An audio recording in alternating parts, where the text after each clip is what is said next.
నమస్తే welcome to STV news ముందుగా headlines చూద్దాం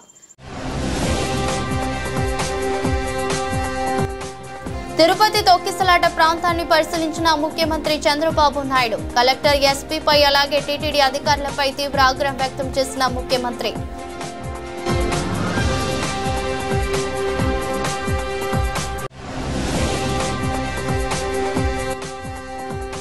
క్షేత్రస్థాయి సమస్యల పరిష్కారానికి డేటా ఎంతో ముఖ్యం ప్రభుత్వ పనితీరులో ఆర్టీజీ సహకారం ఎంతో అవసరం పౌర సరఫరాల శాఖ మంత్రి నాదెండ్ల మనోహర్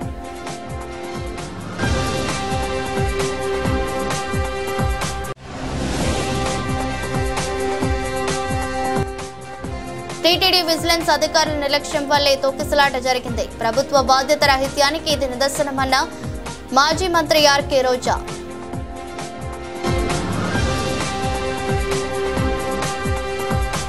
తిరుపతి తొక్కిసలాట ప్రాంతాన్ని ముఖ్యమంత్రి చంద్రబాబు నాయుడు పరిశీలించారు కాసేపటి క్రితమే రేణిగుంట ఎయిర్పోర్ట్ నుంచి తొక్కిసలాట జరిగిన ప్రాంతానికి సీఎం చేరుకున్నారు బైరాగి పట్టణంలో తొక్కిసలాట జరిగిన ప్రాంతాన్ని పరిశీలించిన ఆయన కలెక్టర్ ఎస్పీపై అలాగే టీటీడీ అధికారులపై తీవ్ర ఆగ్రహం వ్యక్తం చేశారు విధులు కేటాయించిన పోలీసు అధికారికి ఎలాంటి జాగ్రత్తలు చెప్పారని అడిగారు ఇది క్షమించాల్సిన తప్పు కాదన్నారు టికెట్లు పంపిణీ కేంద్రంలో తొక్కిసలాటల నియంత్రణకు ముందస్తుగా ఎలాంటి చర్యలు తీసుకున్నారని అధికారులను ప్రశ్నించారు ఇంతమంది అధికార యంత్రాంగం ఉండి టికెట్ల పంపిణీ ఎందుకు సవ్యంగా చేయలేకపోయారో ఆఫ్లైన్ ఆన్లైన్ లో ఎన్ని టికెట్లు జారీ చేశారో ఘటనా స్థలానికి అంబులెన్స్ ఎన్ని గంటలకు వచ్చిందంటూ వరుసగా సీఎం ప్రశ్నలు సంధించారు భక్తుల రద్దీ పెరుగుతుంటే అధికారులు ఏం చేస్తున్నారని ఆగ్రహం వ్యక్తం చేశారు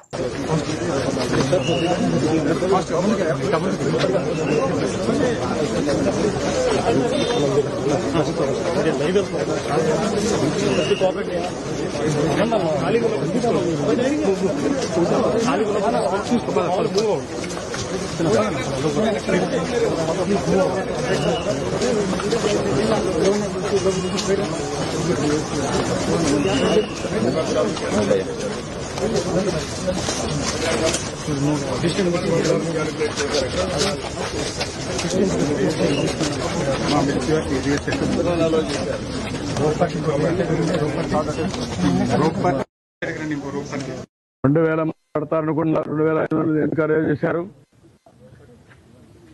what is the instructions you have given for the administration నువ్వు డిప్యూట్ చేసినప్పుడు లోకల్ కంజెషన్ లేదు సార్ వాళ్ళు పీస్ఫుల్ గా కూర్చునే ఉన్నారు బట్ వదిలేటప్పుడు మాత్రమే అది కంట్రోల్డ్ గా వదలకపోవడమే ఇబ్బంది సార్ ఇక్కడ లోకల్ కంజెషన్ ఒకసారి ఇక్కడ ఇదే న్యూ ప్లేస్ కదా బీ క్లియర్ న్యూ ప్లేస్ తీసుకొచ్చి పెట్టినప్పుడు you must have dos and don'ts మరి ఎక్కడ అమలు చేశారు మీరు ఎవడైతే ఒక ఆఫీసర్ ఇక్కడ పంపిస్తారో చెప్పి పంపించాలి కదా అవన్నీ రిటర్న్ గా ఇచ్చారా ఏమి ఇచ్చారు కాపీ ఇవ్వండి నాకు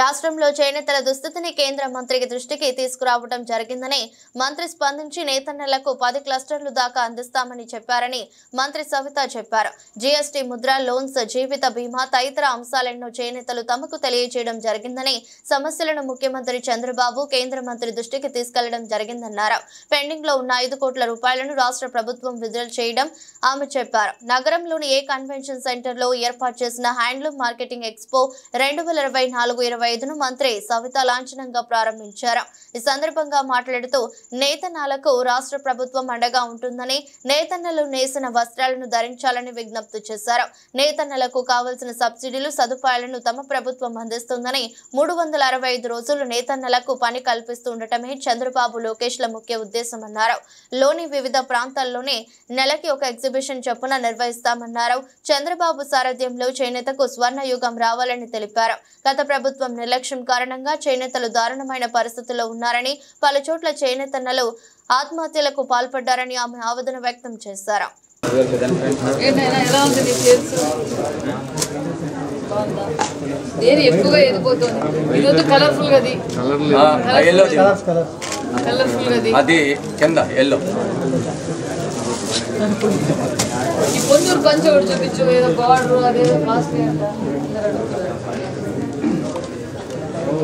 మీకు shorting బాగుతుందా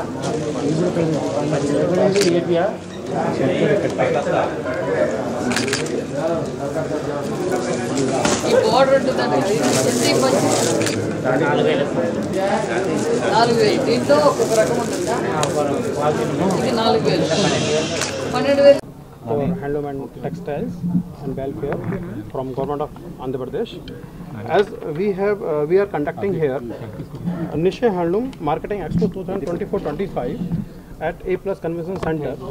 This is the under marketing scheme of NSDP, so that weavers and handloom agencies from all over the India, they can take participation here and they can sell their products. You can see here there are many sarees, many dress materials are there, like from Andhra Pradesh, Venkatagiri sari is there, Upada sari is there, Mangalgiri sari is there.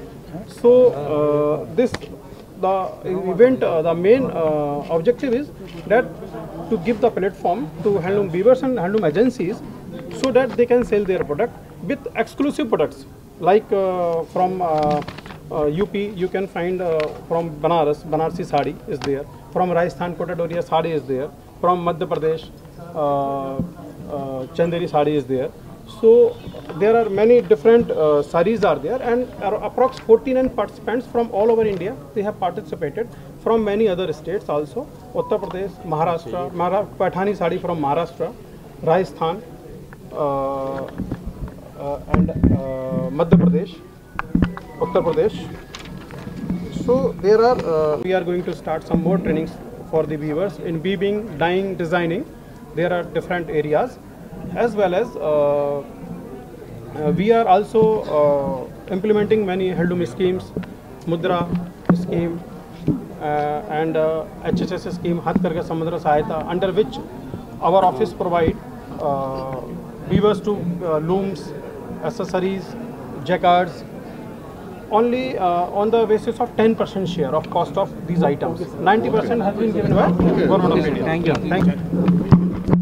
గత 6 నెలలుగా వ్యవసాయం తర్వాత ఎక్కువగా ఆధారపడి ఉండేది నేతల మీదే, చేనేతల మీదే ఆధారపడి ఉంది మన రాష్ట్రం కావచ్చు, మన భారతదేశం కావచ్చు. మరి నేతన్నల పరిస్థితి అయితే చాలా ఇబ్బందిగా ఉంది. వాళ్ళు తయారు చేసిన వస్తువులు మార్కెటింగ్ చేసుకోవడం కూడా ఇబ్బందిగా ఉందన్న విషయం గతంలో మేము సొసైటీస్ దగ్గర వెళ్ళినప్పుడు కావచ్చు, చాలా చోట్ల నేతన్నల పరిస్థితి దారుణమైన పరిస్థితి. గత ప్రభుత్వ నిర్లక్ష్యంతో మరికొన్ని చోట్ల అయితే ఆత్మహత్యలు చేసుకున్న పరిస్థితి కూడా ఉందన్న విషయం కూడా మీకు తెలియజేస్తున్నాం. మరి మా ముఖ్యమంత్రి చంద్రబాబు నాయుడు గారు చేనేతలకు స్వర్ణయుగం మళ్ళీ రావాలి, 14-19లో ఏ విధంగా అయితే స్వర్ణయుగం ఉందో ఆ విధంగా మళ్ళీ స్వర్ణయుగం రావాలని ప్రతి చోట నెలకు ఒక ఎగ్జిబిషన్స్ కూడా ఏర్పాటు చేస్తున్నాం. అదేవిధంగా వాళ్ళు తయారు చేస్తున్న ఏదైతే వాళ్ళ చేనేతలు నేస్తున్న చీరలను, వస్త్రాలన్నింటినీ మార్కెటింగ్ చేసుకోవాలి కాబట్టి మార్కెటింగ్ ఆ సదుపాయం కూడా మేము కల్పిస్తున్నాం. అదేవిధంగా సెంట్రల్ నుంచి కూడా వాళ్ళకు కావలసిన సదుపాయాలు, సబ్సిడీలు కూడా ఇస్తున్నాం. అదేవిధంగా రాష్ట్రంలో మరింత చేనేతలకు 365 రోజులు పని కల్పించాలనేదే మాన్యశ్రీ ముఖ్యమంత్రి చంద్రబాబు నాయుడు గారు, నారా లోకేష్ గారు ఉద్దేశం. మరి లాస్ట్ వీక్ రోజు సెంట్రల్ మినిస్టర్ గారు వచ్చాం. మేము వెళ్ళి సెంట్రల్ మినిస్టర్ గారికి కూడా విషయాలన్నీ తెలియజేసాం. ఇక్కడ చేనేతలు పడుతున్న ఇబ్బందులు ఏంటి, ఇక్కడ మాకు సదుపాయాలు కావాలి, కొన్ని టెక్స్టైల్స్ పాలసీ కూడా మేము చెప్పాం. అదేవిధంగా నేతన్నలకు కొన్ని చోట్ల క్లస్టర్లు అడిగాం. ఆయన కూడా చాలా సానుకూలంగా స్పందించారు. ఎందుకంటే ఆంధ్రప్రదేశ్లో నేతన్నల పరిస్థితి బాగలేదు అన్న విషయాన్ని కూడా కేంద్ర మంత్రి గారికి, ముఖ్యమంత్రి గారి దృష్టికి కూడా తీసాం. కేంద్ర మంత్రి గారు కూడా 10 క్లస్టర్ల దాకా మనకు అనుమతులు కూడా ఇస్తున్నారు. అదేవిధంగా మరి ముద్రా లోన్స్ ద్వారా కావచ్చు, ఎన్ఎస్డిసి ద్వారా సబ్సిడీ కావచ్చు, చేనేతలు అందరూ అడుగుతుండేది జిఎస్టీ రీఎంబర్స్మెంట్ అడిగారు. జిఎస్టీ రీఎంబర్స్మెంట్ కూడా ముఖ్యమంత్రి గారి దృష్టికి, సెంట్రల్ మినిస్టర్ గారి దృష్టికి కూడా తీసుకెళ్ళాం. అదేవిధంగా నేతన్నలు హెల్త్ ఇన్సూరెన్స్ కూడా అడుగుతున్నారు. ఆ విషయం కూడా ముఖ్యమంత్రి గారి దృష్టికి పెట్టాం. థ్రెఫ్ట్ ఫండ్ కూడా బ్యాలెన్స్ ఉంది. మొన్నటి రోజున మన ముఖ్యమంత్రి గారు ప్రమాణ స్వీకారం చేసిన తర్వాత పెండింగ్ ఉన్న థ్రెఫ్ట్ ఫండ్ కూడా 5 కోట్ల రూపాయల నిధులు కూడా రిలీజ్ చేశారు. మిగతాది కూడా వాయిదాల ప్రకారం ఆ థ్రెఫ్ట్ ఫండ్ బ్యాలెన్స్ కూడా ఇవ్వబోతున్నాం అనే విషయాన్ని కూడా తెలియజేస్తూ, మరి ఈ ఎగ్జిబిషన్స్ సుమారుగా హస్తకళ అంటే టోటల్గా అంతా చేనేతలు తయారు చేసిన వస్త్రాలు 45 షాపులు ఇక్కడ పెట్టారు. 45 భారతదేశంలో ఉన్న మెయిన్ అందరూ వచ్చారు. ముఖ్యంగా మన ఆంధ్రప్రదేశ్లో కూడా 35 రకాల చీరలు, మంచి రకమైన చీరలు కూడా నేస్తున్నారు. ఇక్కడ ఎగ్జిబిషన్స్ కూడా పెట్టారు. మేము గతంలో కూడా చెప్పాం, బయ్యర్ అండ్ సెల్లర్ మీటింగ్ కూడా పెట్టబోతున్నాం అనే విషయాన్ని కూడా మీకు తెలియజేస్తూ ఈ ప్రోగ్రాం 7 రోజులు జరుగుతుంది. దయచేసి ప్రజలందరినీ నేను కోరుకునేది ఒకటే, నేతలను అండగా ఉందాం. ప్రతి ఒక్కరూ సంక్రాంతి పండుగకు అందరూ చేనేత వస్త్రాలు ధరించవలసిందిగా కోరుకుంటూ అందరికీ సంక్రాంతి పండుగ శుభాకాంక్షలు కూడా తెలియజేస్తున్నాను. Thank you. 27వ డివిజన్ దుర్గాపురం సామమూర్తి రోడ్డులోని రజక కళ్యాణ మండపంలో రోటరీ క్లబ్ సిఎస్ఆర్ ఆధ్వర్యంలో 25 రోజులు శిక్షణ పొందిన మహిళలకు Rotary club governor Datta icon Vijay కృష్ణల సహకారంతో జోజే ఎలక్ట్రిక్ కుట్టు మిషన్లు పంపిణీ కార్యక్రమం జరిగింది. ఈ కార్యక్రమానికి ముఖ్య అతిథిగా ప్రభుత్వ విప్ సెంట్రల్ నియోజకవర్గ శాసనసభ్యులు బోండా ఉమామహేశ్వరరావు విచ్చేసి మహిళలకు కుట్టు మిషన్ల పంపిణీ చేశారు. ఈ సందర్భంగా శాసనసభ్యులు బోండా ఉమామహేశ్వరరావు మాట్లాడుతూ రోటరీ క్లబ్ అనేది ప్రపంచ వ్యాప్తంగా ఉన్న వ్యాపారవేత్తలు మరియు ప్రొఫెషనల్లను కలిగి ఉన్న ఒక అంతర్జాతీయ సేవా సంస్థని. పాఠశాల భవనాల నిర్మాణం, విద్యార్థులకు స్కాలర్షిప్లు, పుస్తకాలు మరియు ఇతర అవసరమైన వస్తువులను అందించడం, ఆరోగ్య క్యాంపులు నిర్వహించడం, ఆసుపత్రులకు నిధులు సమకూర్చడం, వైద్య పరికరాలు అందించడం సమాజ సేవే లక్ష్యంగా ముందుకు సాగుతున్నటువంటి ఒక మంచి సంస్థ అని తెలిపారు. సెంట్రల్ నియోజకవర్గంలో మహిళలకు 3 వారాల పాటు శిక్షణను అందించి వారికి ఉచితంగా జోజే కుట్టు మిషన్లు అందించి మహిళలు తమ కాళ్ళ మీద తాము నిలబడే విధంగా చేయడం అనేది చాలా సంతోషించదగ్గ అంశం అన్నారు. జోజే మిషన్లు అత్యంత వేగంతో strain stitch, zigzag stitch, button whole, zipper మొదలైన అనేక రకాల కుట్లు చేయడానికి అనువైనవని, కుట్టు పని నేర్చుకున్న వారు తమ ఇంటి నుండే పని చేసి ఆదాయం పొంది ఆర్థిక స్వాతంత్ర్యం, కుట్టు పని ద్వారా వచ్చే ఆదాయం వారికి ఆర్థికంగా స్వాతంత్రంగా ఉండడానికి సహాయపడుతుందని తెలిపారు. కుట్టు పని చేసే వారికి సమాజంలో ఒక గుర్తింపు లభిస్తుందని, మహిళలు ఈ అవకాశాన్ని సద్వినియోగం చేసుకోవడం వల్ల కుటుంబ ఆదాయం పెరగడం వల్ల పేదరికం తగ్గుతుందన్నారు. సమాజ అభివృద్ధి, మహిళల ఆర్థిక స్థితి మెరుగుపడడం వల్ల సమాజం మొత్తం అభివృద్ధి చెందుతుందని, ఇటువంటి మంచి కార్యక్రమాన్ని ఏర్పాటు చేయడం చాలా సంతోషంగా ఉన్నదని బోండా ఉమా అన్నారు. మహిళలకు కుట్లు మిషన్లు అందజేసి రోటరీ క్లబ్ సిఎస్ఆర్ యాజమాన్యానికి నియోజకవర్గ శాసనసభ్యునిగా తాను కృతజ్ఞతలు తెలుపుతున్నారు. కార్యక్రమంలో రోటరీ క్లబ్ యాజమాన్యం, టీడీపీ రాష్ట్ర కార్యదర్శి, డివిజన్ ఇన్ఛార్జి నవనీతం సాంబశివరావు, కొండపల్లి రూప్ కుమార్, బేవర వెంకట్రావు, దాసరి జయరాజు, మద్దాల రుక్మిణి తదితరులు పాల్గొన్నారు. రోటరీ క్లబ్ సిఎస్ఆర్ నిధులతో ఈరోజు గవర్నర్ గారు దత్తా గారు, అలాగే మన ఐకాను రోటరీ ఐకాను ప్రెసిడెంట్ అయినటువంటి విజయ్ కృష్ణ, అలాగే రోటరీ ప్రతినిధుల ఆధ్వర్యంలో సెంట్రల్ నియోజకవర్గంలో మరి 25 రోజుల పాటు కుట్టు మిషన్ శిక్షణ ఇచ్చి వాళ్ళందరికీ కూడా మంచి జూక్ మిషన్లు ఈ రోజున ఉచితంగా ఇచ్చినటువంటి రోటరీ క్లబ్బు అధినేతలకి, ప్రతినిధులకి, గవర్నర్ గారికి, అధ్యక్షులకి సహకరించినటువంటి అందరికీ కూడా ఈ నియోజకవర్గ శాసనసభ్యుడిగా హృదయపూర్వక కృతజ్ఞతలు తెలియజేస్తూ వాళ్ళకి అభినందనలు కూడా తెలియజేస్తూ ఉన్నాం. ఎందుకంటే ఇక్కడంతా పేద కుటుంబాలు ఉండే నియోజకవర్గం, రెక్కాడితే కానీ డొక్కాడినటువంటి కుటుంబాలు. ఇటువంటి చోట్ల ఇటువంటి క్లబ్బులు, ఎందుకంటే రోటరీ క్లబ్ అంటే ఎప్పుడు ఏదో ఒక సేవా కార్యక్రమం చేస్తూ ఉంటారు. ప్రకృతి విపత్తులు జరిగినప్పుడు కానీ, అలాగే స్లమ్ ఏరియాస్లో మెడికల్ క్యాంపులు కానీ, ఇలాంటి కుటుంబ శిక్షణ కేంద్రాలు, అనేక పనిముట్లు ఇవ్వటం, ఉచితంగా చేయటం అనేది రోటరీ క్లబ్ ఇంటర్నేషనల్ స్థాయిలో ప్రపంచం మొత్తం చేస్తూ ఉంటుంది. మరి ఇలాంటి చేసే క్లబ్బులకి ప్రభుత్వం తరఫున అన్ని రకాలుగా మేము అండగా ఉంటాం. ఖచ్చితంగా వాళ్ళకి ఏ సహాయం ప్రభుత్వం తరఫు నుంచి ఏ విధమైనటువంటి ప్రోత్సాహం కావాలన్నా వాళ్ళకి అండగా ఉంటామని తెలియజేస్తూ ఉన్నాం.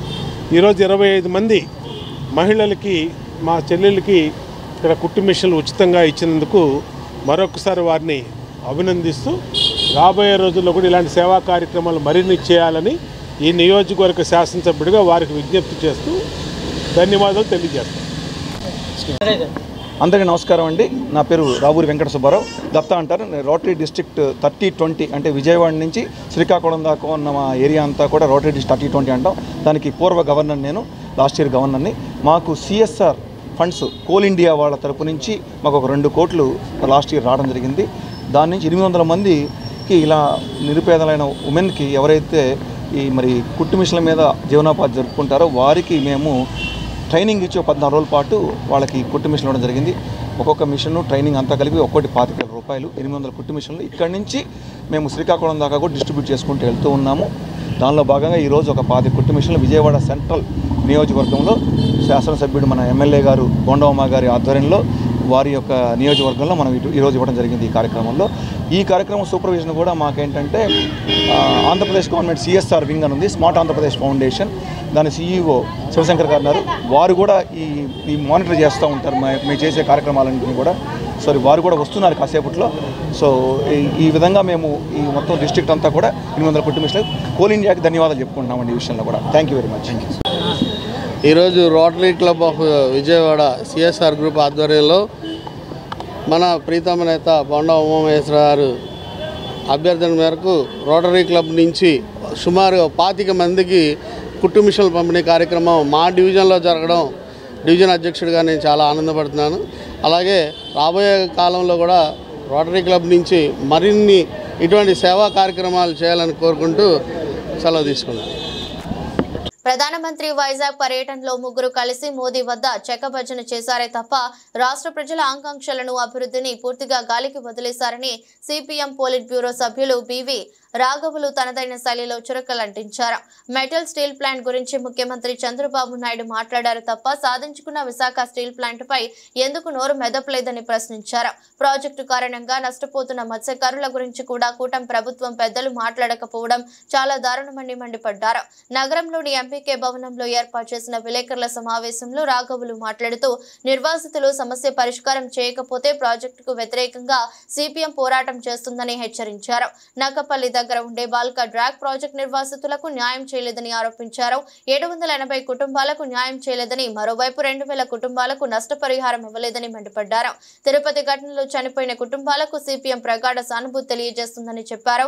చనిపోయిన బాధితులకు ₹1 కోటి నష్టపరిహారం ఇవ్వాలని డిమాండ్ చేశారు. అందరికీ నమస్కారం. ఈరోజు 3 అంశాలను మీ ముందు ప్రస్తావించడానికి వచ్చాను. మొదటిది, విశాఖపట్నంలో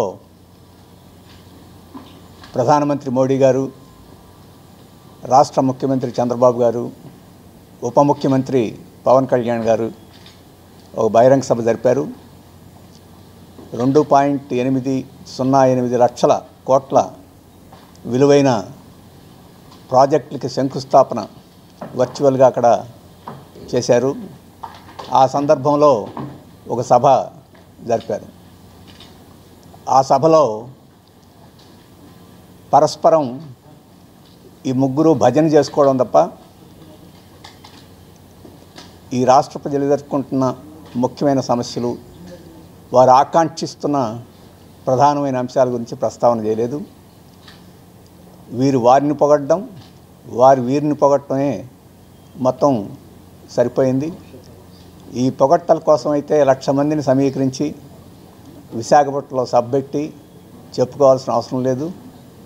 వారు మీడియాను పిలిచి ఒక గదిలో కూర్చొని ఆ పొగడ్తలు వినిపించుకోవచ్చు.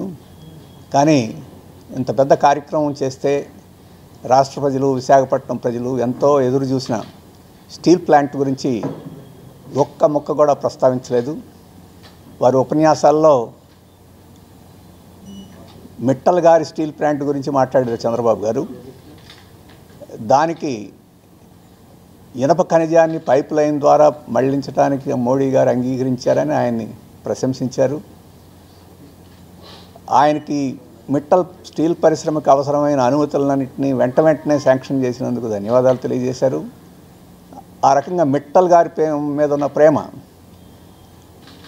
ఎన్నో ప్రాణాలు బలిదానం చేసి సాధించుకున్న విశాఖపట్నం స్టీల్ ప్లాంట్ మీద లేకపోవడం అనేది శోచనీయమైన విషయం. అలాగే విశాఖపట్నం స్టీల్ ప్లాంట్ అనేది 400 రోజుల నుంచి ఆందోళన అక్కడ కార్మికులు చేస్తున్నారు. ఈ రాష్ట్ర ప్రజలు ఒక తెలుగు ప్రజల యొక్క ఆత్మగౌరవానికి సంకేతంగా చూస్తున్నారు. అటువంటి దాని మీద ప్రధానమంత్రి స్పష్టమైన ప్రకటన చేస్తారని చెప్పేసి ఆశించారు. ఆయన చేయలేదు. ముఖ్యమంత్రి గారు దాన్ని సభలో స్పష్టంగా చెప్పి ఆయన కోరతారని చెప్పి అనుకున్నారు. ముఖ్యమంత్రి కోరలేదు. డిప్యూటీ ముఖ్యమంత్రి చాలాసార్లు స్టీల్ ప్లాంట్ గురించి మాట్లాడిన ఆయన ఆ సభలో మాత్రం ఏమీ ఒక్క ముక్క కూడా మాట్లాడలేదు. ఆ రకంగా స్టీల్ ప్లాంట్ని ప్రైవేటీకరించేదానికి కేంద్ర ప్రభుత్వం ఏదైతే ప్రయత్నాలు చేస్తున్నాయో ఆ ప్రయత్నాలకు ముఖ్యమంత్రి, ఉప ముఖ్యమంత్రి వంత పాడటానికి సిద్ధమయ్యారని చెప్పి స్పష్టంగా కనిపిస్తుంది. ఇది రాష్ట్ర ప్రజలకి, రాష్ట్ర ఆత్మగౌరవానికి ద్రోహం చేయడం తప్ప ఇంకోటి కాదు. మిట్టలకి ఇటువంటి కార్పొరేట్ శక్తులకి ఊడిగం చేయడానికి ఈరోజు రాష్ట్ర ప్రభుత్వం ఉన్నట్టుగా స్పష్టంగా కనపడుతుంది. భారత కమ్యూనిస్ట్ పార్టీ మార్క్సిస్టు ఈ రాష్ట్రంలో ఆరోగ్యకరమైన వాతావరణాన్ని కల్పించాలని సంకల్పంతో ప్రభుత్వం పనిచేసి వైద్య శాఖకు బడ్జెట్లో అధిక నిధులు కేటాయించి ప్రజల ఆరోగ్య భద్రతపై ప్రత్యేక దృష్టి సారించాలని ప్రజా ఆరోగ్య వేదిక రాష్ట్ర అధ్యక్షులు డాక్టర్ ఎంవి రమణయ్య, ఐఎంఏ అధ్యక్షులు బి హనుమయ్య కోరారు. ఇప్పటికైనా కొట్టే ప్రభుత్వం ప్రజల ఆరోగ్య రక్షణ కోసం బడ్జెట్లో అధిక నిధులు కేటాయించి అవసరమైన చోట ప్రభుత్వ హాస్పిటల్ నిర్మాణం చేపట్టాలని తెలిపారు. నగరంలోని ఎంబీకే భవనంలో ప్రజా ఆరోగ్య వేదిక ఆధ్వర్యంలో రాష్ట్ర బడ్జెట్ పై రౌండ్ టేబుల్ సమావేశం నిర్వహించారు.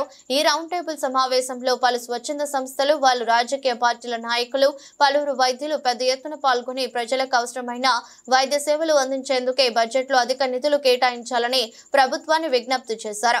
ఈ సందర్భంగా పలు ప్రముఖులు మాట్లాడుతూ రాష్ట్రంలో ఉన్న ప్రజలకు ఆరోగ్య మౌలిక సదుపాయాలు పూర్తి స్థాయిలో అందించేందుకు నాణ్యమైన వైద్యంతో పాటు వైద్య పరికరాలు అందుబాటులో ఉంచే విధంగా రాష్ట్ర బడ్జెట్లో అధిక నిధులు కేటాయించాలని కోరారు. ప్రభుత్వాలు ప్రజా ఆరోగ్యంపై ప్రత్యేక దృష్టి సారించాలని కోరుతున్నారు. అందరికీ నమస్కారం. ఈ ప్రజారోగ్య వేదికకు వచ్చిన మీ అందరికీ పేరు పేరున నమస్కారాలు. ఈ ప్రజారోగ్య వేదిక నిర్వహించడం చాలా ఆనందదాయకం. ఎందుకంటే దీంట్లో ఎందరో వక్తలు వచ్చేసి వారి వారి అభిప్రాయాలు తెలియజేశారు. ముఖ్యంగా ఏంటంటే మన గవర్నమెంట్ ఎంత బడ్జెట్ పెంచాలి, ఎంత బడ్జెట్ ఉంచాలి ఆరోగ్యం కోసం, ప్రజల ఆరోగ్యం కోసం అనే దాని గురించే ఇక్కడ డిస్కషన్స్ జరిగాయి. మామూలుగా మన గవర్నమెంట్ ఇప్పటివరకు 1.5%, 2% పెంచుతుంది మా చొప్పునే మన బడ్జెట్లో కేటాయిస్తున్నారు. నిజంగా అది ఏమాత్రం సరిపోదు. కొన్ని దేశాల ప్రభుత్వాలు 5 to 7% కూడా ఇస్తున్నాయి. ఇప్పుడు మన రాష్ట్రంలో కూడా మనం కనీసం 5%, 6% అంటే 100-5-6% బడ్జెట్ ఇస్తేనే మనం మన ప్రజలకు మంచి ఆరోగ్యం ఇవ్వగలుగుతాం. లేకపోయేటైతే అరకొర వైద్యం చేయాల్సి వస్తుంది. ఇప్పుడు గవర్నమెంట్ హాస్పిటల్లో సరైన మందులు దొరకట్లేదు, సరైన స్టాఫ్ ఉండట్లేదు. ఎందుకంటే బడ్జెట్ కేటాయింపు లేకే. మంచి బడ్జెట్ కేటాయింపు ఇచ్చేసి మన డాక్టర్స్కి మంచి శాలరీస్ ఇచ్చి మంచి మందులు కొనేటైతే అందరం ఆరోగ్యంగా ఉంటారు. మన ప్రజలందరూ ఆరోగ్యంగా ఉంటారు. మన ప్రజలు ఆరోగ్యంగా ఉంటే డెఫినెట్గా కంట్రీ హెల్తీగా ఉంటుంది. When the country is healthy, మన వర్కింగ్ అవర్స్ పెరుగుతాయి, మన ప్రొడక్షన్ పెరుగుతుంది, దేశం అభివృద్ధిలోకి వస్తుంది. So everything depends on health only. Health ఉండాలి అంటే డెఫినెట్గా ఏదైనా ఫైనాన్స్తో కూడిన విషయమే. ముందు మనకు బడ్జెట్ ఎక్కువ చేసేటైతే మంచి మందులు, మంచి డాక్టర్స్ అందరూ అవైలబిలిటీ ఉంటారు. ఈ బడ్జెట్ పెంచినందువల్ల గవర్నమెంట్ హాస్పిటల్స్ బలోపేతం అవుతాయి. ముఖ్యంగా గవర్నమెంట్ హాస్పిటల్స్ స్ట్రాంగ్గా ఉండాలి. మనకు ఇప్పుడు ఉన్న గవర్నమెంట్ హాస్పిటల్ ఒకటే సరిపోదు. ఈ బడ్జెట్ ఎక్కువ చేసి ఇంకా కొత్త కొత్త హాస్పిటల్స్ కట్టుకొని. నా పేరు doctor M V Ramanaiah, Nellore doctor Ramachandra Reddy హాస్పిటల్లో వైద్యుడిని, ప్రజారోగ్య వేదిక రాష్ట్ర అధ్యక్షుడిని. ఈరోజు ఈ రౌండ్ టేబుల్ సమావేశం పెట్టినటువంటి ఉద్దేశం, నెల రోజుల్లోనూ రాబోతున్నటువంటి బడ్జెట్ సమావేశాల్లో ఆరోగ్య రంగానికి కేటాయించేటువంటి బడ్జెట్ గురించి ఒకటి, రెండు, ఇప్పటి వరకు ఏదో ఒక విధమైనటువంటి సర్వీస్ అందిస్తున్నటువంటి ఈ ఆరోగ్యశ్రీ స్కీమ్ని ప్రైవేటు వాళ్ళకి అప్పచెప్పి ఇన్సూరెన్స్ బేస్డ్గా నడపాలన్నటువంటి 2 అంశాల మీద పెట్టాం. బడ్జెట్ కేటాయింపులు చాలా తక్కువ ఉన్నాయి. కనీసం ఇప్పుడు ఉన్నటువంటి పరిస్థితిలో 2% మించి బడ్జెట్లు ఉండడం లేదు. అది సరిపోవడం లేదు. డబ్బులు లేని కారణంగా ఏది కూడా ఆరోగ్య రంగంలో పెద్దగా ముందుకు పోయేటువంటి పరిస్థితి కనిపించట్లేదు. అందుకని ప్రపంచ ఆరోగ్య సంస్థ సూచించినటువంటి 8-9% బడ్జెట్ అయినా ఉండాల్సినటువంటి పరిస్థితి ఒకటైతే, కనీసం 6% బడ్జెట్ అయినా కేటాయించాలి అన్నటువంటిది ప్రజారోగ్య వేదిక డిమాండ్. అలా బడ్జెట్ కేటాయించినప్పుడే ప్రజల ఆరోగ్యం మెరుగుపడడానికి అవకాశం ఉంటుంది. దీంట్లో ఆరోగ్యశ్రీ కార్యక్రమం అన్నటువంటిది ఇప్పుడు 2 పెద్ద సమస్య అయింది. ఇప్పటి వరకు ఏదో విధంగా కార్యక్రమాలని ప్రజలకు కొద్దిగా అందిస్తున్నటువంటి పరిస్థితి నుంచి ఇప్పుడు ఇన్సూరెన్స్ కంపెనీకి అప్పచెప్పాల్సినటువంటి పరిస్థితి ఏంది, అలా అప్పచెప్పినందువల్ల వస్తున్నటువంటి ఉపయోగాలు ఏంటి? మనకు తెలుసు, ప్రైవేట్ ఇన్సూరెన్స్ స్కీమ్లో క్లెయిమింగ్స్ భలే కష్టంగా ఉంటుంది. క్లెయిమ్ సెటిల్మెంట్ చాలా ఇబ్బందులు ఉంటాయి. మరి ఉన్న డబ్బుల్ని ప్రభుత్వం నడుపుతున్నటువంటి ఒక సంస్థని, ప్రభుత్వ బాధ్యతగా ఉన్నటువంటి ఒక సంస్థని ప్రైవేటు వాళ్ళకి అప్పచెప్పాల్సిన అవసరం ఏంది అన్నటువంటిది చూసినప్పుడు టోటల్గా ఆరోగ్య రంగాన్ని ప్రైవేటు పరం చేయడం తప్ప ఇంకో మార్గం కాదు అన్నటువంటిది. మానవ హక్కుల పట్ల అవగాహన లేక తమ సమస్యలను పరిష్కరించుకోలేకపోతున్నారని అవినీతి నిరోధక మానవ హక్కుల పరిరక్షణ సమితి జాతీయ అధ్యక్షుడు మల్లికార్జునరెడ్డి తెలిపారు. ప్రజలు తమకు గల హక్కులను తెలుసుకోలేక సమస్యలు కూరుకుపోతున్నారని ఆయన ఆవేదన వ్యక్తం చేశారు. స్థానిక ప్రెస్ క్లబ్ లో అవినీతి నిరోధక మానవ హక్కుల పరిరక్షణ సమితి ఆధ్వర్యంలో మానవ హక్కులపై అవగాహన కార్యక్రమం జరిగింది. ఈ సందర్భంగా సమితి జాతీయ అధ్యక్షులు మల్లికార్జునరెడ్డి మాట్లాడుతూ విద్యార్థి దశ నుండి ప్రతి ఒక్కరూ రాజ్యాంగం కల్పించిన మా హక్కులను తెలుసుకోవాలని అవసరం ఉందని, దీని ద్వారా తమ వ్యక్తిగత సమాజ అభివృద్ధికై మేలు కలుగుతుందన్నారు. మానవ హక్కుల సాధనకై ఒక్కరు పోరాటం చేయాలని, రాజ్యాంగం కల్పించిన హక్కులను పొందడం ద్వారా సమాజంలో ఏర్పడిన అవినీతిని రూపుమాపేందుకు ఆస్కారం ఉందన్నారు. నా పేరు గుండారెడ్డి మల్లికార్జునరెడ్డి, బిఎన్జి మానవ హక్కుల సంఘం మరియు అవినీతి నిరోధక శాఖ జాతీయ అధ్యక్షులుగా కొనసాగడం జరుగుతున్నది. ఈరోజు సమావేశం యొక్క ఉద్దేశం 2 తెలుగు రాష్ట్రాల నుంచి మన మానవ హక్కుల సంఘంలో నూతన సభ్యుల యొక్క చేరికను ఈ సమావేశంగా ఏర్పాటులో భాగంగా జరుగుతున్నది. ప్రతి జిల్లాల నుంచి 2 రాష్ట్రాల నుంచి జిల్లా చైర్మన్లను సభ్యులను కొత్తగా నూతన సభ్యుల సభ్యత్వ నమోదు కార్యక్రమం ఏర్పాటు చేశాము. అందులో భాగంగానే ఈ సమావేశం ఏర్పాటు చేయడం జరిగింది. అదేవిధంగా మీడియా ముఖంగా సమాజానికి ఒక చిన్న మెసేజ్ తెలియజేస్తున్నాం. మేము మానవ హక్కుల సంఘం ఆధ్వర్యంలో ఈరోజు సమాజంలో జరుగుతున్నటువంటి ఎన్నో మహిళా అత్యాచారాలు కానివ్వండి, మీడియా పైన కానివ్వండి, సమాజంలో ఏ సమస్య చూసుకున్నా కానీ మానవుల హక్కులను హరించడం, దాడులు చేయడం, వారి యొక్క హక్కులను భంగం కలిగించడం జరుగుతుంది. అదేవిధంగా ప్రతి డిపార్ట్మెంట్లో కూడా ప్రభుత్వ ఉద్యోగులు అవినీతికి పాల్పడడం జరుగుతున్నది. ఈ యొక్క మానవ హక్కుల పరిరక్షణ కోసం కానివ్వండి, ప్రజల యొక్క సమస్యలు పరిష్కరించడం కోసం, వారి హక్కులు కాపాడటం కోసం ప్రభుత్వ అధికారుల యొక్క అవినీతికి పాల్పడకుండా వారికి అవగాహన సదస్సులు నిర్వహించి వాళ్ళలో మార్పు తీసుకురావడం కోసం మా యొక్క సంస్థ నిత్యం ప్రజల్లో పనిచేస్తుందని చెప్పేసి తెలియజేస్తున్నాము. అదేవిధంగా ప్రజలు ఎవరికైనా కానీ మీ హక్కులకు ఇబ్బంది కలిగినా, మీకు ఏదైనా సమస్య ఉంటే మా తెలుగు రాష్ట్రాల్లో ఉన్నటువంటి మానవ హక్కుల సంఘాన్ని, మా యొక్క కార్యాలయాలను సందర్శించి మీ యొక్క సమస్యలను తెలియజేస్తే మా వంతుగా మా సంస్థ తరపు నుంచి మీకు అండగా నిలబడతామని, సమస్యల పరిష్కారం కోసం పనిచేస్తామని చెప్పేసి మీడియా ముఖంగా తెలియజేస్తున్నాం. తిరుపతిలో జరిగిన చాలా విచారకరమని తూర్పు నియోజకవర్గ ఎమ్మెల్యే గద్దె రామ్మోహన్ వ్యాఖ్యానించారు.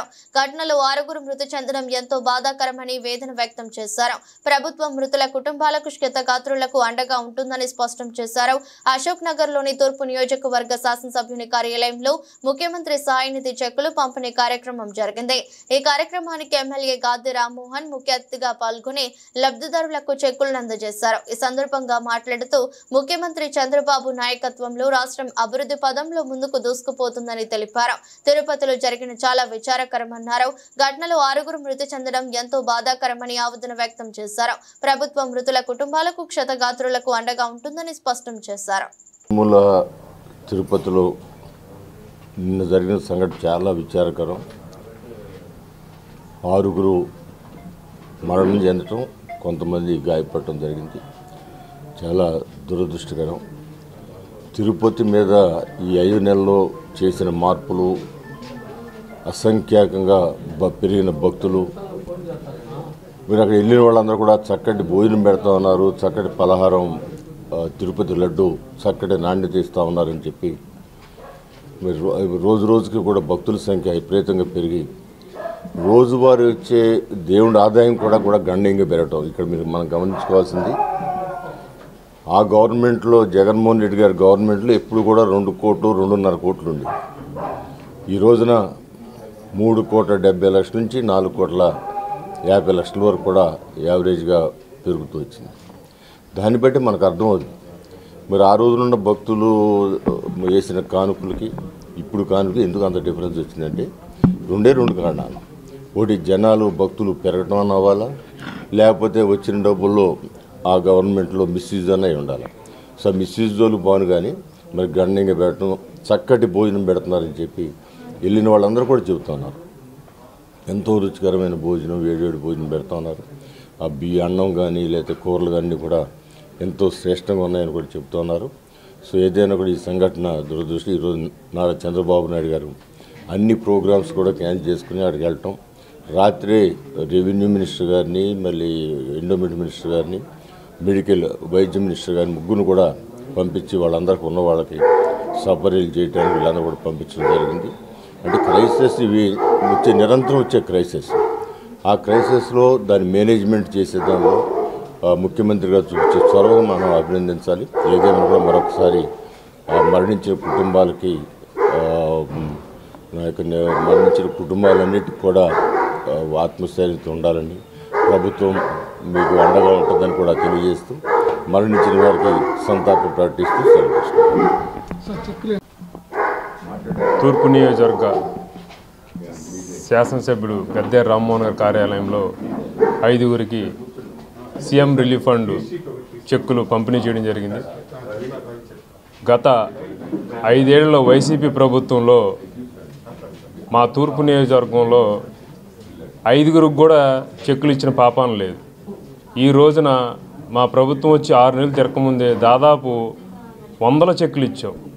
నిరంతరం రోజు ప్రతి డివిజన్లో ప్రతి ఏరియాలో ఎవరో ఒకళ్ళకి ఆపదలో డబ్బులు ఎమర్జెన్సీగా పెట్టుకొని వైద్య ఖర్చులు పెట్టుకొని భరించలేని అప్పులు తెచ్చి ఇబ్బందులు పడుతున్న ప్రజలందరికీ కూడా సీఎంఆర్ఎఫ్ కింద మనం ముఖ్యమంత్రి నారా చంద్రబాబు నాయుడు గారి సహాయ నిధి కింద ప్రతి ఒక్కరికి చెక్కులు అందజేయడం జరుగుతుంది. వైద్యం, విద్య అనేది ప్రజలకు అందుబాటులో ఉండాలి. ఎందుకంటే వాటికి పెట్టే ఖర్చుల వల్లే ఆర్థిక ఇబ్బందులు పాలయ్యి, అప్పులు పాలయ్యి కుటుంబ వ్యవస్థ అస్తవ్యస్తం అయిపోతుంది. ఎప్పుడు కూడా ప్రభుత్వాలు పేద కుటుంబాలకి అండదండాలుగా ఉండాలని చెప్పి ఈ సందర్భంగా తెలియజేస్తూ ఈ రోజున తూర్పు నియోజకవర్గంలో ప్రతి ఒక్కరికి కూడా ఏ సహాయం ఉన్నా కూడా తూర్పు నియోజకవర్గ శాసనసభ్యులు అందుబాటులో ఉంటారని చెప్పి తెలియజేస్తున్నారు. ముఖ్యమంత్రి నారా చంద్రబాబు నాయుడు ముందు చూపు, దార్శనికతకు రియల్ టైమ్ గవర్నెన్స్ ఒక నిదర్శనమని రాష్ట్ర పౌర సరఫరాల శాఖ మంత్రి నాదెండ్ల మనోహర్ అన్నారు. టెక్నాలజీలో పాలన కొత్త వంతులు తొక్కించగలమని ఆర్టీజీఎస్ ద్వారా సీఎం నిరూపించారని తెలిపారు. గురువారం ఆయన సచివాలయంలోని రియల్ టైమ్ గవర్నెన్స్ సొసైటీని సందర్శించారు. ఆర్టీజీఎస్ ముఖ్య కార్యనిర్వహణాధికారి కె దినేష్ కుమార్ మంత్రికి స్వాగతం పలికి ఆర్టీజీఎస్ పనిచేస్తున్న విధానాన్ని వివరించారు. ఈ సందర్భంగా మంత్రి నాదెండ్ల మనోహర్ మాట్లాడుతూ ఒక రాష్ట్ర ప్రభుత్వానికి ఇంతమంది వ్యవస్థ కలిగి ఉండటం అద్భుతమన్నారు. ఈ సాంకేతిక సదుపాయంతో ప్రభుత్వంలో మరిన్ని విప్లవాత్మక మార్పులు చేపట్టగలమన్న నమ్మకం ఆర్టీజీఎస్ ను చూశాక కలుగుతుందన్నారు. టెక్నాలజీతో కలిగి ఉండటం ఒక ఎత్తైతే డేటా కలిగి ఉండటం అనేది చాలా ముఖ్యమన్నారు. డేటా వాస్తవాన్ని చాటుతుందని డేటాను ఉపయోగించుకుని క్షేత్రస్థాయిలో ప్రభుత్వ ఆస్తులు, పథకాలు అమలు తీరు, లబ్ధిదారులకు పథకాలు ఎలా అందుతున్నాయి తదితర అంశాలను సమర్థవంతంగా నిర్వహించుకోవచ్చని తెలిపారు. రియల్ టైమ్ గవర్నెన్స్ ను ప్రజలకు ఒక పద్ధతి ప్రకారం క్షేత్రస్థాయిలో పంచాయతీ పురపాలక స్థాయిలో అందించడానికి ఆర్టీజీఎస్ చక్కగా పనిచేస్తుందన్నారు. ఈ సమాచారంలో శాఖల్లో అమలు చేస్తున్న వివిధ కార్యక్రమాలను ఇంకా మెరుగ్గా ప్రజల్లోకి తీసుకెళ్లడానికి, అలాగే కార్యక్రమాల అమలుకు ఒక నిర్దిష్ట కాల పరిమితి పెట్టుకుని ప్రభుత్వంలో జవాబుదారీతనం పెంచేలా ఉపయోగించుకోవచ్చని ఆర్టీజీఎస్ ను చూశాక నమ్మకం కలుగుతుందన్నారు.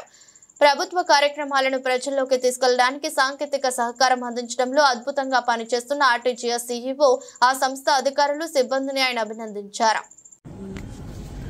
ఎంతో ప్రతిష్టాత్మకంగా గౌరవ ముఖ్యమంత్రి గారు చంద్రబాబు నాయుడు గారి చొరవతోటి ఆర్టీజీఎస్ సొసైటీ 2017 నుంచి మన ఆంధ్రప్రదేశ్ రాష్ట్రంలో ప్రారంభించారు. నిజంగా మనం పరిపాలన అద్భుతంగా ప్రజలకు అందించాలన్నప్పుడు ఉన్న వ్యవస్థలోని కొన్ని ముఖ్యమైన అంశాలు, ప్రత్యేకంగా మన దగ్గర ఉన్న డేటా, అదేవిధంగా వాస్తవ పరిస్థితులు, క్షేత్రస్థాయిలో ప్రజలు ఎదుర్కొంటున్న సమస్యలపైన పూర్తి అవగాహన ఉన్నప్పుడు ఖచ్చితంగా మనం పరిపాలన ఇంకా మెరుగ్గా ప్రజలకి తీసుకెళ్ళగలుగుతాం. సో టెక్నాలజీ ఒక ఎత్తు అయితే డేటా ఏదైతే ఉందో మన దగ్గర, డేటా ఈజ్ అ ట్రూత్. అది డేటా ఎవరు కూడా వేరే విధంగా ఉపయోగించలేరు. డేటా అనేది ఈజ్ ద రియల్ ట్రూత్, నిజం అందులోనే ఉంది. సో ఆ డేటాను ఉపయోగించుకొని ఫీల్డ్ లెవెల్లో ఉన్న మన ప్రభుత్వ ఆస్తులు, క్షేత్రస్థాయిలో ఎవరైతే లబ్ధిదారులు ఎదురు చూస్తున్నారో మంచి పరిపాలన కోసం, ఈ అంశాలపైన భవిష్యత్తులో రియల్ టైం గవర్నెన్స్ ఇంకా ప్రజలకి ఒక పద్ధతి ప్రకారంగా క్షేత్రస్థాయిలో ప్రతి పంచాయతీ లెవెల్లోనూ మున్సిపల్ లెవెల్లో కూడా మనం అందించడానికి ఈ సొసైటీ ద్వారా చాలా చక్కటి టీం ఏర్పాటు చేశారు. ఇక్కడ ఈ సమాచారంతో మంత్రులుగా మేము కూడా ఒక బాధ్యతతోటి మా శాఖలో ఉన్న వివిధ కార్యక్రమాలు ప్రజలకి ఇంకా మెరుగ్గా తీసుకెళ్ళడానికి ఒక టైం లైన్ పెట్టుకుని ఒక జవాబుదారితనాన్ని పెంచే విధంగా ఈ సమాచారం ఉపయోగించుకోవచ్చనే నమ్మకం నాకు కలిగింది. ఈరోజు సందర్శించిన తర్వాత టైం ఇచ్చినందుకు అందరూ కూడా టీం అంతా కూడా చాలా అద్భుతంగా నాకు అవగాహన వచ్చేటట్టు ప్రజెంటేషన్ చేశారు. సో భవిష్యత్తులో తప్పకుండా మా పౌర సరఫరాల శాఖ నుంచి అదేవిధంగా రాష్ట్ర ప్రభుత్వం నుంచి కూడా ఏ కార్యక్రమం చేసినా కూడా ఈ విధంగా సిద్ధంగా ఉంటే సమాచారంతో ఇంకా మెరుగైన పాలన అందించగలుగుతానని నమ్మకం. టీటీడీ విజిలెన్స్ అధికారుల నిర్లక్ష్యం వల్లే తొక్కిసలాట జరిగిందని, ప్రభుత్వ బాధ్యత రాహిత్యానికి ఇది నిదర్శనమని మాజీ మంత్రి ఆర్కే రోజా మండిపడ్డారు. తాడేపల్లి వైఎస్ఆర్సీపీ కార్యాలయంలో ఏర్పాటు చేసిన విధి సమావేశంలో మాజీ మంత్రి రోజా మాట్లాడుతూ వైకుంఠ ఏకాదశి దర్శనం టోకెన్ల కోసం భక్తులకు ఏర్పాట్లు చేయలేదు, తొక్కిసలాట బాధ్యులపై క్రిమినల్ కేసులు పెట్టాలని డిమాండ్ చేశారు. ఇంతమంది భక్తులు చనిపోతే పీఠాధిపతులు ఎటు వెళ్లారో, సనాతన యోధుడు అని చెప్పుకున్న పవన్ స్పందన ఏది? నిజమైన సనాతన యోధుడైతే బాధ్యులపై క్రిమినల్ కేసులు పెట్టాలి అని డిమాండ్ చేశారు. తెలంగాణలో ఒక సినిమా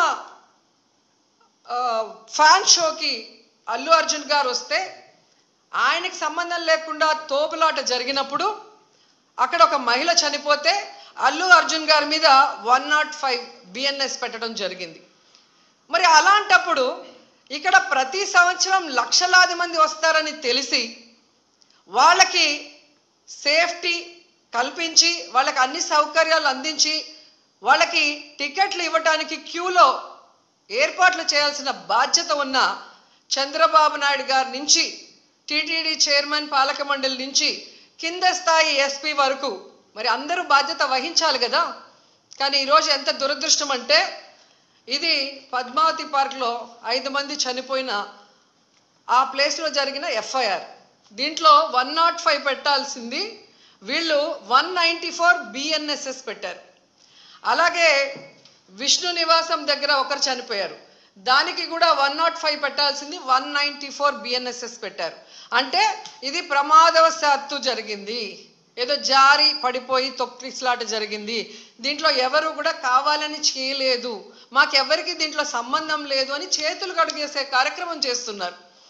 వార్తలు ముగించే ముందు మరోసారి హెడ్లైన్స్. తిరుపతి తొక్కిసలాట ప్రాంతాన్ని పరిశీలించిన ముఖ్యమంత్రి చంద్రబాబు నాయుడు, కలెక్టర్ ఎస్పీపై అలాగే టీటీడీ అధికారులపై తీవ్ర ఆగ్రహం వ్యక్తం చేసిన ముఖ్యమంత్రి.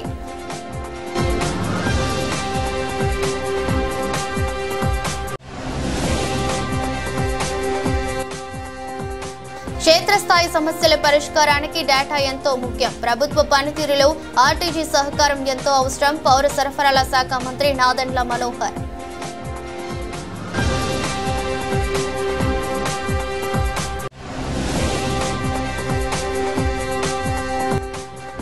టీటీడీ విజిలెన్స్ అధికారుల నిర్లక్ష్యం వల్లే తొక్కిసలాట జరిగింది, ప్రభుత్వ బాధ్యత రాహిత్యానికి ఇది నిదర్శనమన్న మాజీ మంత్రి ఆర్కే రోజా.